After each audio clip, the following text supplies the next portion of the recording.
With over 20 years' experience in homicide, Detective Jackie Sabir has headed up some of Britain's most high-profile murder cases.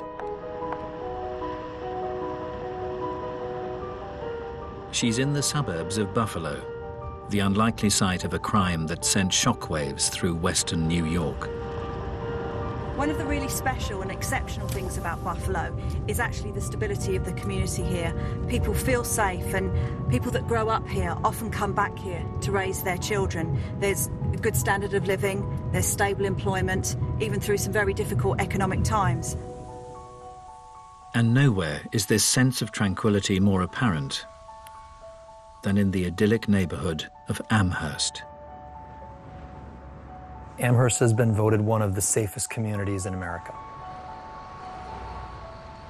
It's a picturesque community, a community of affluence. It's where most families aspire to move or live in. Just a very nice place to live and to raise kids. Each year, the beautiful setting also attracts over 30,000 students. It's home to one of the largest universities in New York State, University of Buffalo. As most campuses do, it has a jogging or biking trail fixed to it. It runs along Elka Creek, and it's a beautiful paved trail that you can run, bike, rollerblade. During the fall of 1990, second-year communications student Linda Yalem had been making the most of the green open space.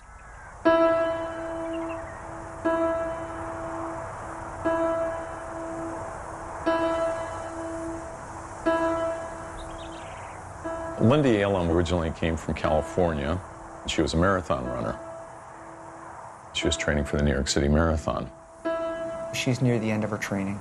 She's only 5 weeks away. On the 29th of September, the 22-year-old stuck to her fitness regime. Linda Yalem left her dorm room that morning about 9:30 or so. It was a nice sunny day. She had a Walkman. She popped in a cassette, and she went out to do what she did all the time, run. Her roommates were expecting her back in a fair amount of time, and she just never came back.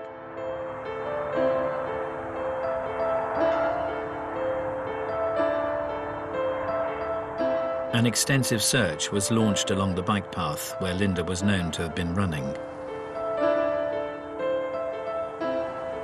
Major Steve Negrelli recalls the moment the hunt for the student came to an end. They stretched this whole 5-mile path, searching the path, the woods, and where we're standing now, Linda's body was recovered.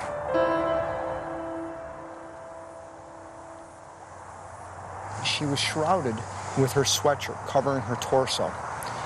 Underneath the sweatshirt, her brassiere and t-shirt was lifted up, exposing her breast. Her pants were pulled down off of her one leg.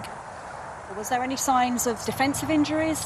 She had numerous injuries upon her face and in her body, abrasions and bruises that indicated that she did try to fight her assailant. Despite her efforts, Linda's assailant cruelly controlled her. The assailant put duct tape over both her nose and her mouth. She was unable to gasp any air. In fact, she was sucking so hard that the duct tape was actually indented into her mouth. As the perpetrator raped his victim, he inflicted further torment through the use of a handled garrote. Why would someone use a garrote in that sort of case? What do you think he was doing with Linda? The garrote, by its very nature, where you can render someone unconscious just with a couple of twists, is a control mechanism. And what he did is he did a double loop. So if I could demonstrate, he just went over and back. And just by one hand, because now he had both broomsticks in his hand, he's able to tighten the garrote and bring his victims in and out of consciousness. They left signature garrote marks, ligature marks across her neck. You're very close to your victim. You're going to be looking in their eyes, aren't you? You're going to be able to see what you're doing to them, aren't you? That's correct.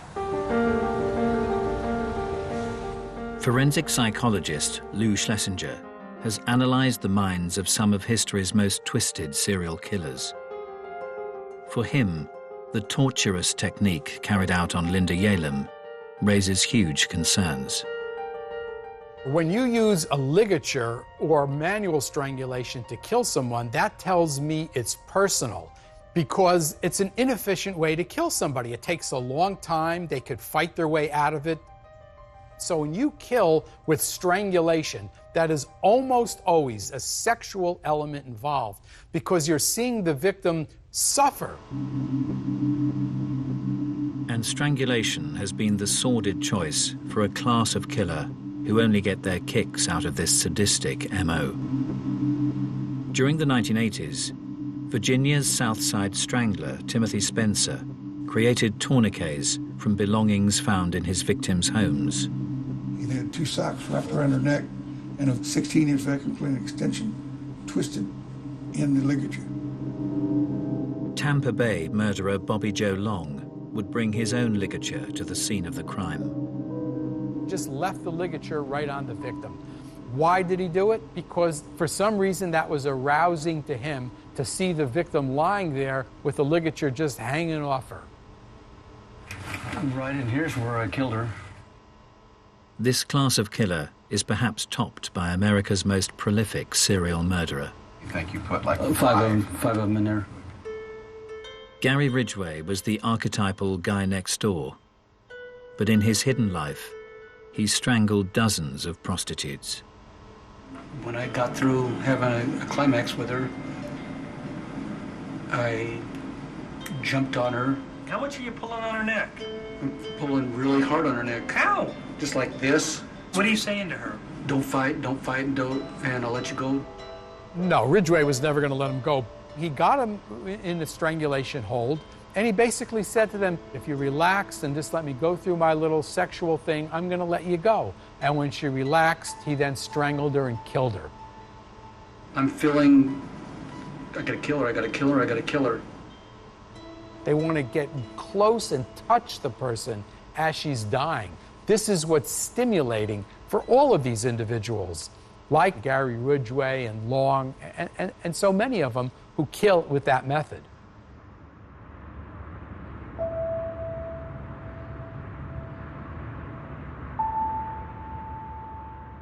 In 1990, in Amherst, Buffalo, the community had been shattered by the strangulation of student Linda Yalem. She was jogging in the middle of the day. She was attacked. No one saw her coming or going. No one saw the attacker coming or going. How does that happen? Detective Jackie Sabir is on the scene with Major Stephen Negrelli as he recalls the moment detectives received a break in the case. A woman called and said she saw a man behind a woman pulling her from behind, pulling across this exact bridge. The sighting suggested that the killer was acting with unabated confidence. This is a Saturday in the month of September. This path is teeming with people. He was brazen enough during daylight hours to grab a victim, drag her over the bridge, and rape her and leave her right here. But as the investigation gathered momentum, it became clear that the assailant's actions were far from random. So the detectives had witnesses that suggested that he'd been staking out the place days before. That's correct. And one such witness was a local factory worker who had spotted a work colleague in the vicinity just days before Linda's death. And this co-worker saw his fellow co-worker walking on that path. Thought it was unusual, went to talk to him, and his co-worker pretended like he didn't see him. Acted bizarre. Although the factory worker was brought in for questioning, no one suspected the murderer could be this pillar of the community. Altemio Sanchez. He coached the boys' baseball team. He played on, community baseball teams through his church. All of his neighbors said he's the greatest guy. He'll mow your lawn for you. He has the nicest looking lawn in the neighborhood. Invites him over to barbecues and things like that. Despite the model neighbor bearing a marked similarity to the perpetrator, close colleagues on his shift at the factory didn't take it too seriously. There was a father and son who worked at the plant as well, and when the composite sketch was out there, they used to joke with him and say, "Hey Al, this looks just like you." And he'd kind of chuckle.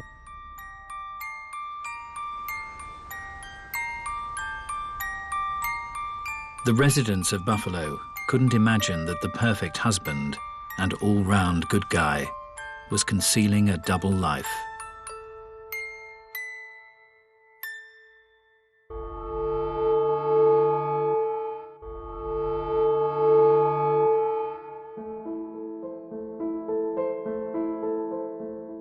Forensic psychologist Lou Schlesinger and serving detective Jackie Sabir are unraveling a case that rocked a suburb of Buffalo, New York. In 1990, Amherst student Linda Yalem was sadistically raped and strangled on a local bike path. For Jackie Sabir, the killer's movements reveal a meticulous operator. This is an incredibly open public space, so for him to have the confidence to have staked out this location, knowing that he wouldn't be disturbed, starts really raising the levels of anxiety of the detectives. This wasn't a spontaneous assault. This was premeditated. And it appeared the calculated killer may have struck before. His technique resembled an MO displayed in a series of sex attacks, perpetrated by a character dubbed the Bike Path Rapist. The Bike Path Rapist first became known to me when I was a teenager. A girl from my high school had gotten raped. He would prey in areas where there were either high schools or recreational areas that would, younger women would typically utilize. He was using a knife, he was using a gun, and then he started using the double ligature garrote. The period of attacks was so prolonged, Lisa Redmond's childhood memories would be brought sharply into focus as she pursued the rapist as an investigator.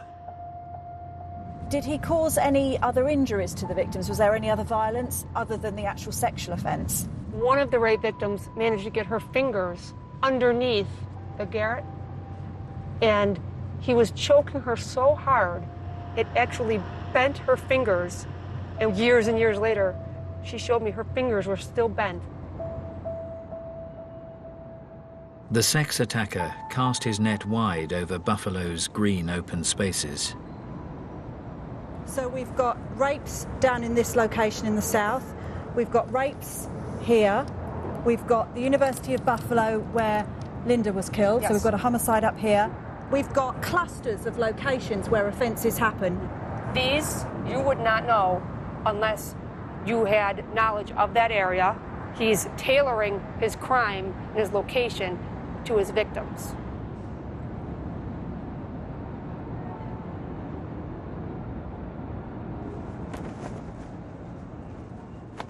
In 1986, 17-year-old Hamburg schoolgirl Susie Coggins would experience the terrible wrath of the rapist firsthand.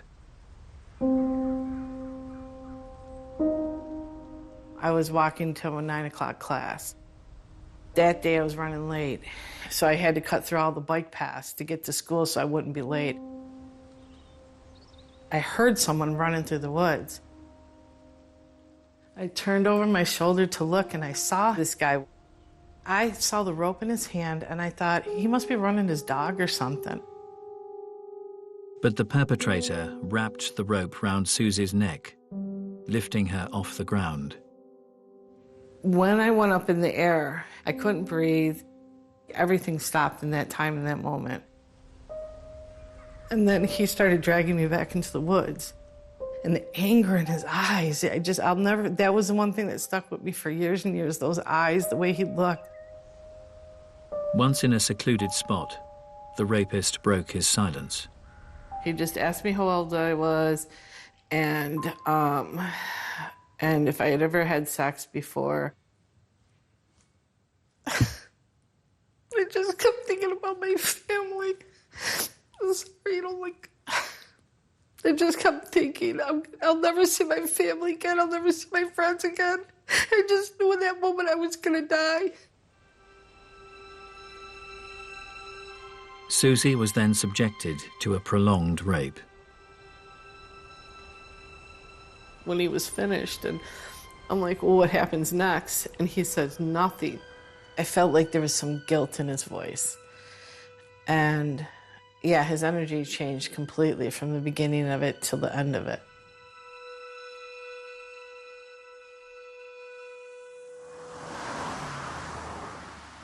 As police desperately pursued the rapist, charismatic factory worker Altemio Sanchez was as popular as ever.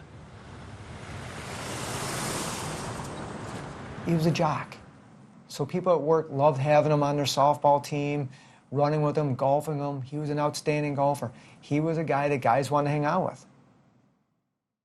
Despite his jovial demeanor, Altemio Sanchez's start to life had been far from happy.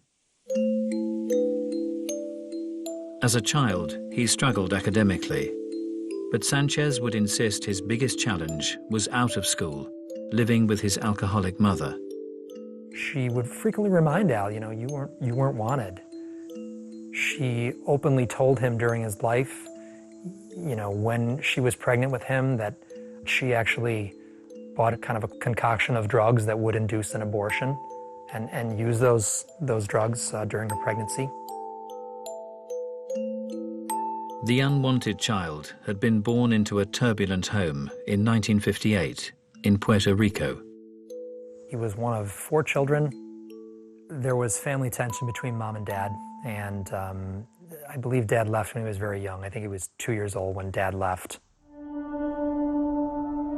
His mother discovered very early on that his father was having an affair and moved the family to New York City. However, life in the big city didn't offer a fresh start for the Sanchez family. He had spent a lot of time with his mother living with different men. He one time lived in the back of a car. She allowed various men into her life.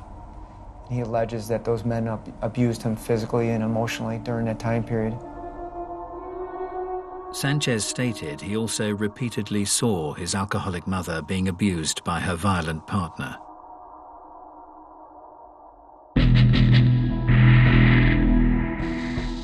For forensic psychologist Lou Schlesinger, a child witnessing aggressive behavior against his maternal figure can have devastating consequences in later life. The main effect that has is it desensitizes the child to violence. He sees an aggressive boyfriend, an aggressive father figure who treats women like this, and he identifies with the aggressive person rather than identifying with the victim. Many of history's most despicable killers have developed a dysfunctional view of their mothers in their formative years. As a child, the Yorkshire Ripper, Peter Sutcliffe, regularly saw his father humiliating his mother, Kathleen. One time, John Sutcliffe spotted Kathleen talking to 2 men in a pub. That's all, talking. And he slapped her straight across the face. So here we have his father saying, you know, this is what you do to be a man. And, you know, Peter is very much saw women as either Madonnas or whores. You're basically using your parents as a role model. And if that's what your role model is doing, it stands to reason you're going to do very similar sorts of things.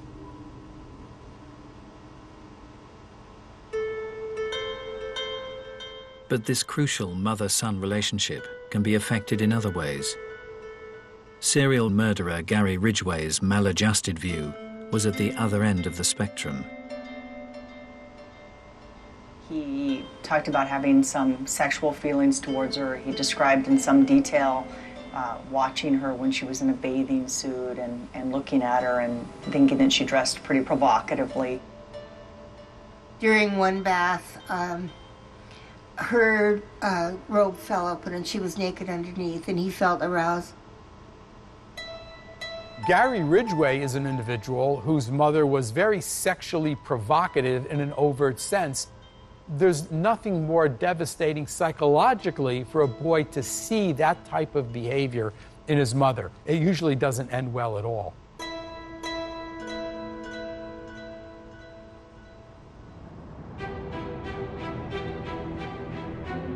In 1990, in Buffalo, New York, police had connected the murder of student Linda Yalem to a string of brazen rapes committed along the area's bike paths and trails. What made this so bizarre is these were broad daylight attacks. But then, for the next 2 years, the brutal crimes ceased. Poof. He vanishes off the radar.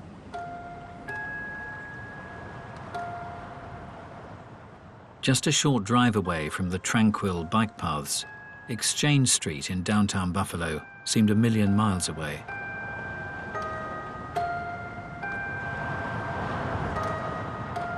The red light district was worked by prostitute Majane Mazer. Majane Mazer was turning tricks. Sometimes she would stand on corners. A lot of times she would give her number to people and they would call her. But on an October night, the vulnerable 32-year-old was picked up by the wrong man. A John called her. She went out to the curb, got in his car, took off. She was never seen again. Okay, so this is the actual building. Right up to the fence line is where Majane Mazer's body was found. Bless her. Detective Jackie Sabir is joining Lisa Redmond as she revisits an industrial wasteland that in 1992 was the site of a horrific murder. A man actually picking wildflowers found her in the brush. It was not clear like it is now. It was overgrown, and her body, not only was it camouflaged by the foliage, he actually put a piece of corrugated plastic over the top of her.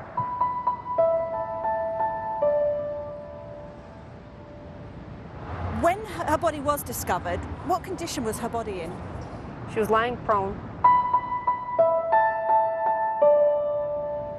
There was a plastic bag right around her head at the neck, and then another garbage bag pulled over the top.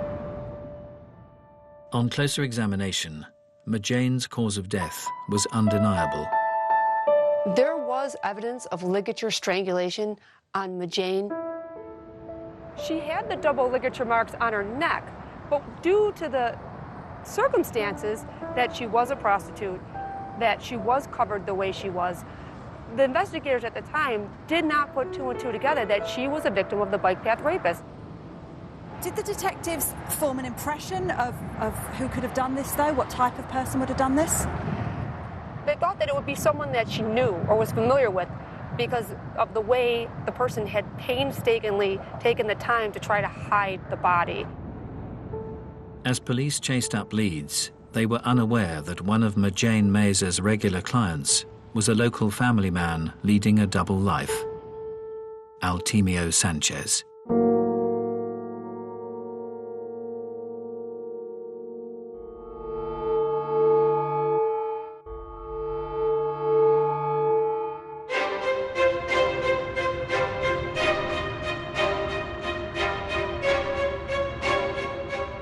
In 1996, in the green suburbs of Buffalo, New York, 6 years had passed since the murder of Linda Yalem. In the wake of her tragic death, the local community was determined the young student would never be forgotten. Because Linda was a runner, there was something created called the Linda Yalem Memorial Run. It's an annual event, and it's to raise awareness about women's safety issues. Before the race would start, there would be a moment of silence, and then a bagpipe would lead the runners down to the starting line. Amongst those taking part in September '96 was competitor 635. local man Altemio Sanchez. It turned out that Altemio Sanchez was a bit of a runner. He belonged to the running club at American Brass. It was seemingly a typical act for one of the community's all-round good guys.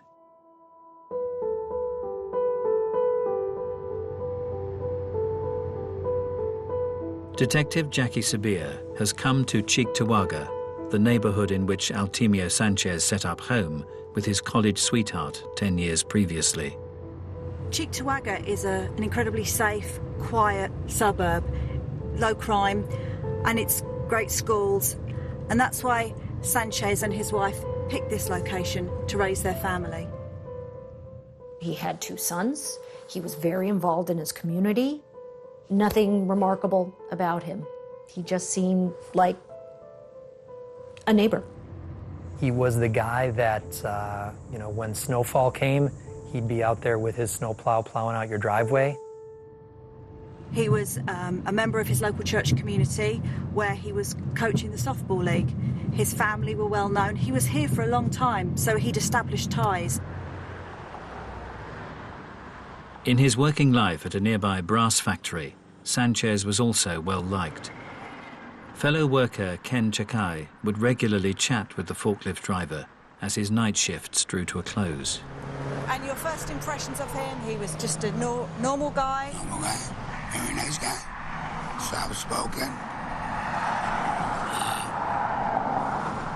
I can't say anything bad about him. Was Sanchez ever in trouble at work, or were there any issues? He was a good worker.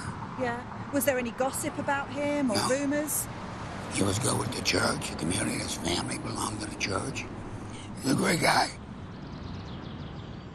Nobody in Buffalo believed that Altemio Sanchez had anything to do with the murder of Linda Yalen. Having worked extensively with the FBI, Professor Lou Schlesinger is fully aware that for many, a serial killer is hard to spot.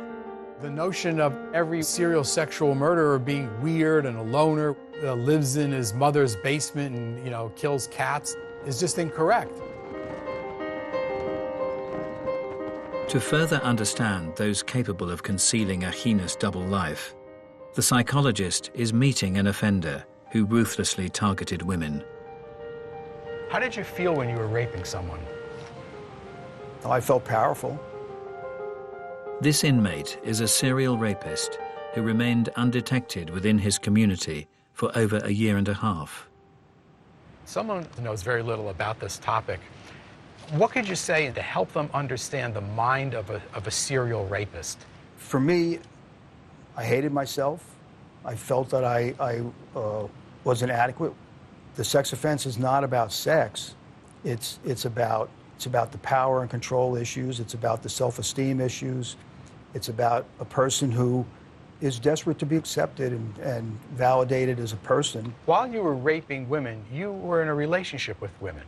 Well, in this case, I was married. You were married. Did you feel you led a double life in a sense that nobody even knew you were capable of something like this? Oh, absolutely. Tell us about it. I had regular work. I worked hard. I was responsible. I enjoyed activities with other people. When different people that knew you from the community and whatnot realized what had happened, were they pretty shocked? Oh, yeah. Yes. And didn't have a clue that you were capable of this? In fact, I remember the prosecutor during the case made a statement in court that, in all other aspects of my life, this is the guy you would want your daughter to bring home. Because I was a steady nice guy. person, right. Talk well, smart. Right. Mm-hmm. But I had this dark side that I was going out and raping.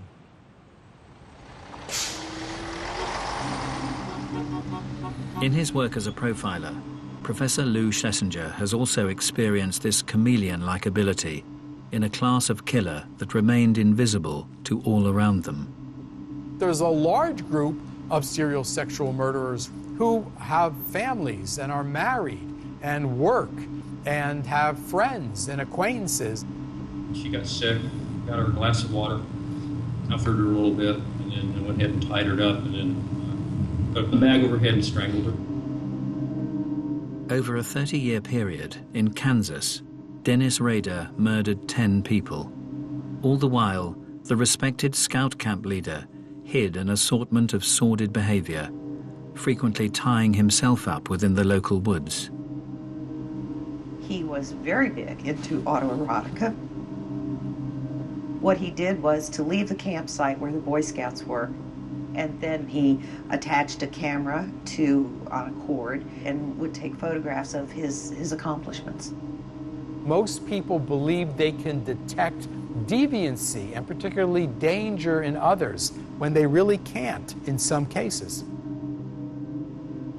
In Riverside County during the 1990s, model citizen Bill Suff's murderous identity was even more impenetrable. He was supplying equipment to the police department, the same police department that was investigating him. A homicide victim was found one morning when two of the investigators were with Bill, and their pager went off, and Bill made the comment to them, "Oh, did you find another body?"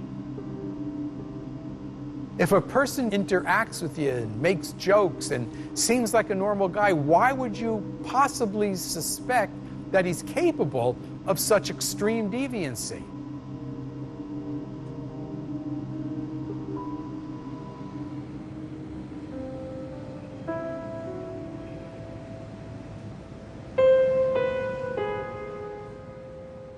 In 2006, in Buffalo, New York, over a decade had passed since the bike path rapist had last struck. As time went on and there were no more attacks, I really believe that the community became less guarded. They believed that maybe he left the area, was in prison, or possibly dead. Collectively, the community still had it in the back of our minds. That's where we pushed it, because everyone wanted to believe deep down that we were safe. On the 16th anniversary of Linda Yalem's murder, respected neighbor and loving husband Altemio Sanchez had been out with his wife at an office reunion. He was photographed at a downtown bar at a party with a drink in his hand, with his wife, with his arm around his wife. But amidst the celebrations, no one could have guessed how Altemio Sanchez had spent the day.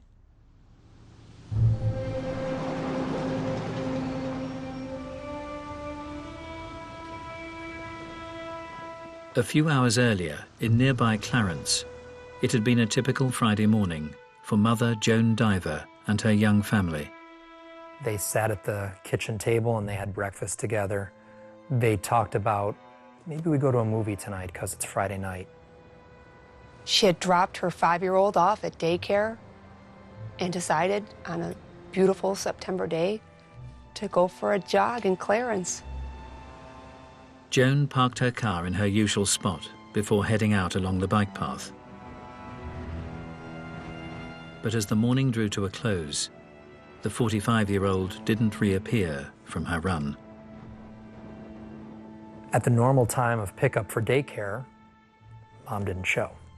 Her son kind of stood at the window and looked out the window like, where's Mom? With no sign of Joan, an extensive search was mounted. Detective Jackie Sabir is joining Steve Negrelli as he retraces its final steps. A couple of Boy Scouts and a scout leader. They just want to help the Diver family, so they were out here volunteering, searching. One of them kind of bent down, peered in, and he could see underneath the shrubbery and overgrowth, he could see what appeared to be a human hand.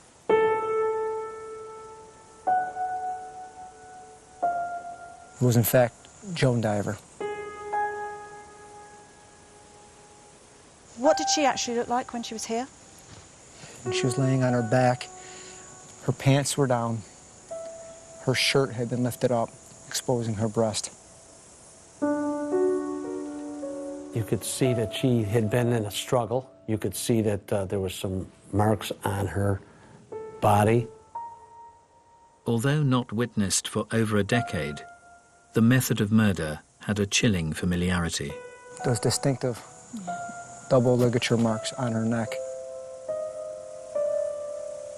So even after the 12 years had passed, it's almost like a textbook copy of what happened before. All the MO was lining up. The time of day, a secluded bike path, a white female jogger, the ligature. Everything's going down that path. It's the bike path, it's bike path, it's bike path. As detectives discovered the victim's car had been moved, lab tests cast out any doubt that the perpetrator had returned. What came back was one droplet of sweat on the steering column where you put the key in. They were able to obtain DNA sample from that exact key tumbler. That DNA that was discovered was in fact the DNA of the bike path rapist. That specter, that ghost, that man without a face, it was all back. But as his reign of terror entered a third decade, the identity of Buffalo's elusive serial killer was about to be unveiled.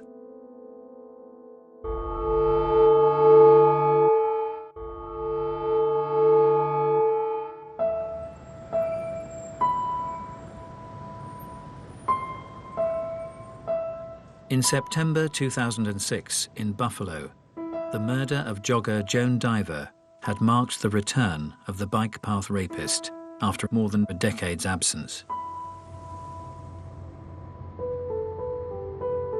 As a serving detective, Jackie Sabir is in no doubt as to the impact of this tragic development.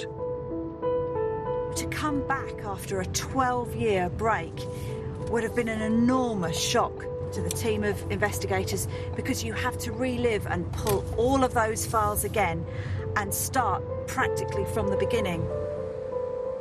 With the DNA sample indicating an Hispanic male, the list of suspects shrank down until an historic case left just one name.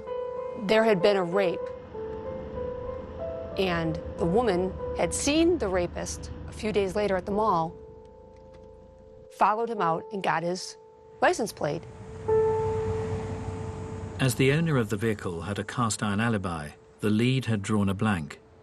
But years later, as police recontacted him, the owner admitted a relation had borrowed the vehicle. We said, "Who was driving your car that night?" And that's when the first time we heard this name, and he said it was my nephew.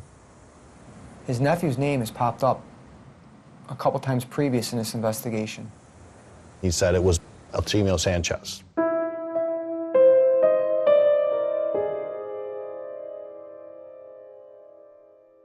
It was like getting hit in the face with a baseball bat, because after all these years, we finally had a name to the faceless monster that had been terrorizing the women of this community.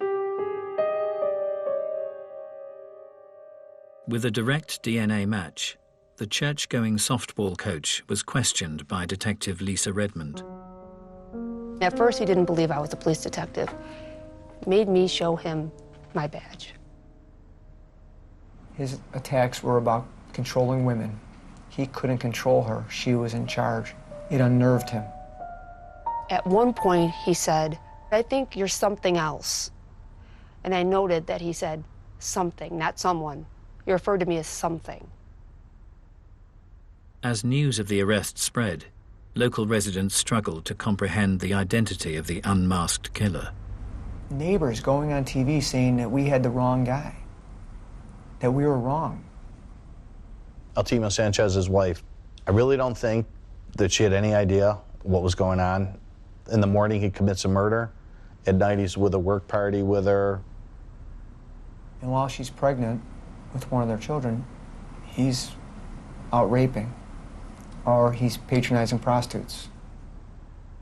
I don't think she saw any of this madness, that dark side of him at all.